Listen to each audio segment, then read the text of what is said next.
Bung Rocky kenapa tidak suka sekali dengan pemerintahan Jokowi? Saya bukan tidak suka sekali.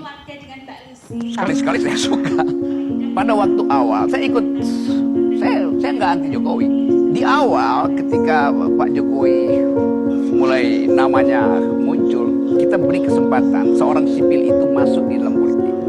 Lalu saya bikin perjanjian dengan mereka yang sekarang ada di KSP Istana itu. Kalian kita dorong masuk ke dalam kabinet Pak Jokowi di awal bahkan. Tapi kalian mesti melapor ke kita. Kan etikanya begitu kan. Yang kita suruh masuk dia mesti melapor ke kita. Dalam perjalanan dia nggak melapor ke saya dan teman-teman saya yang di luar. Dia bahkan cari suaka di dalam rejim itu. Jadi dari awal kita tahu mental ini dia menunggu amplop, dikasih amplop dia diam gitu. Dulu kita bilang masuk ke istana bikin diskurs human rights di situ.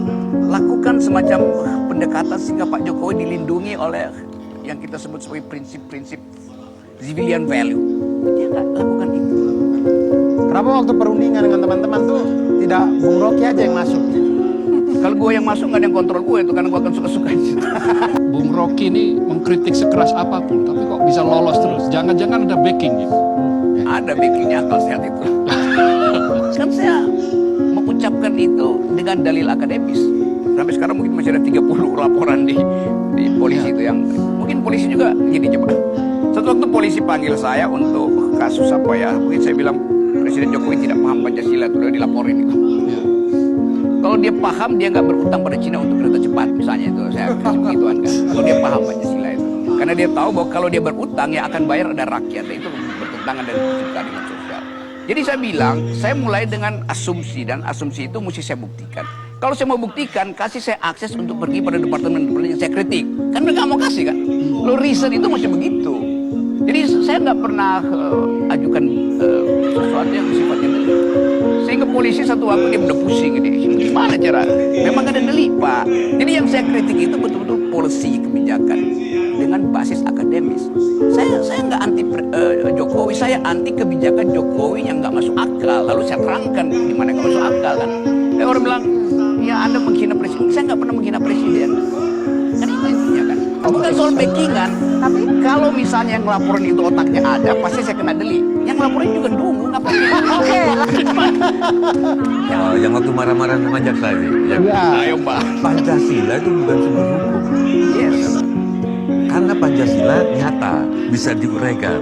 Nah sumber hukum adalah sesuatu yang harusnya intangible, yang abstrak. Bisa dijelaskan? Indonesia selalu mengklaim bahwa ada nilai tertinggi yang jadi acuan hukum positif kita itu.